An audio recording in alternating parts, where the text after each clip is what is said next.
공통수학이 직선의 교점을 지나는 직선의 방정식과 점과 직선 사이의 거리에 대해서 설명을 해보도록 하겠습니다. 첫 번째로 두 직선이 교점을 지나는 직선의 방정식에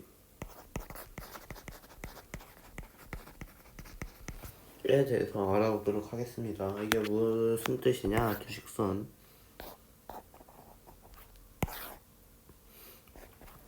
두 직선 ax 플러스 by 플러스 c는 0과 a x 플러스 b 0 이렇게 두 개의 직선이 있을 때 이 두 직선의 교점을 지나는 직선의 방정식을 어떻게 구하는지 알아보도록 하겠습니다. 이 두 개를 연립을 해가지고 교점의 좌표를 구할 수 있겠죠.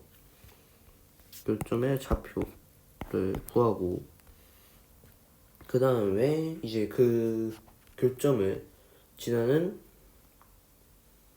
이 방정식, 직선의 방정식으로 구할 수도 있겠죠.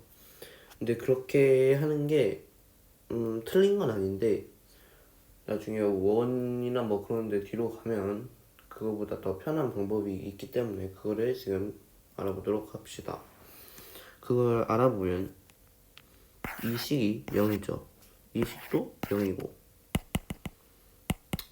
본론부터 말하자면 ax 플러스 by 플러스 d 그러니까 이 식을 여기다가 써주는 겁니다.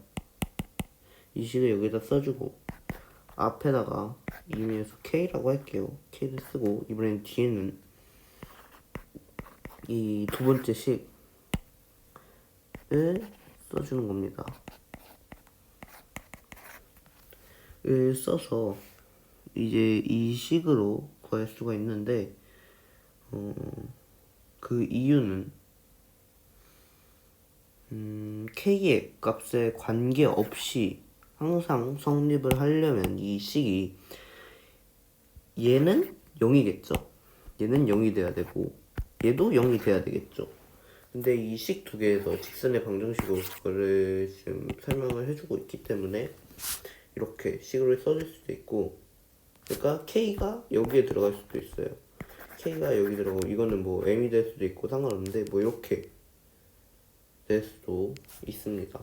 이렇게 해서 직선의 방정식을 구해줄 수가 있고 다음은 점과 직선 사이의 거리에 대해서 설명을 해보도록 하겠습니다. 점과 직선 사이의 거리에 대해서 설명을 해보도록 하겠습니다. 점과 직선 사이의 거리는 말하자면 이렇게 직선이 하나 있고 점이 있을 때 이 두 개 사이의 거리는 가장 짧은 이 수선의 거리들이 여기가 되겠죠. 여기를 구하는 방법에 대해서 설명을 해보겠습니다. 얘를 그냥 구한다는 것은 여기 점을 먼저 찾은 다음에 구해주면 되겠죠. 얘는 ax 플러스 by 플러스 c는 0일 테고 얘는 m, n으로 두겠습니다. 이때 이 점에 저거는 이 직선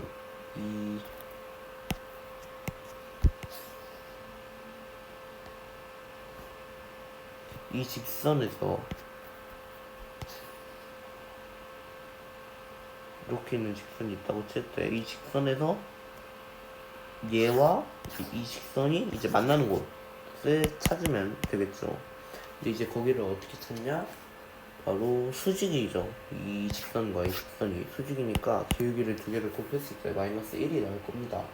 그걸 사용을 해서 얘의 기울기를 구해주고 교점 찾아주고 교점과 그 다음에 이 점 m, n 이 교점 여기 교점 사이의 거리를 구해주면 될 겁니다. 그렇게 해서 구해줄 수 있는데 이제 그거를 공식화를 해줄 수가 있습니다. 이제 A, B, C로 두고 M, N으로 둔 다음에 공식을 막 풀다 보면 최종적으로 정리가 됩니다. 근데 이제 그 정리하는 과정은 딱히 그냥 할 수 있으니까 그냥 오랜 시간을 걸려서 이제 막 풀다 보면 나오는 식이라서 식을 구하는 방법은 좀 건너뛰도록 하고 나오는 식만 보면 a제곱 플러스 b제곱의 루트 am 플러스 bn 플러스 c의 절대값이라는 이런 공식이 나오게 됩니다.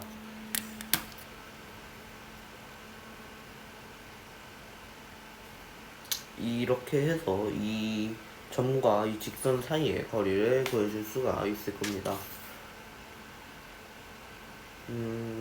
비슷하게 만약에 이번엔 평행한 두 직선에서 만약에 거리를 구해라. 얘도 똑같겠죠. 얘도 이렇게 해서 솔직히 이렇게 평행한 직선에서 두 평선의 사이의 거리를 구하라고 하면 이렇게 해주고 여기 이제 두 직선 중 하나에 아무데나 점을 찍어주고 이 점과 이 직선 사이의 거리를 구해주면 됩니다. 이 직선과 이 점 사이의 거리가 이 직선과 이 직선 사이의 거리가 되겠죠. 그렇게 해서 이 공식을 사용해서 이렇게 평행한 두 직선의 이제 거리도 구해줄 수가 있습니다.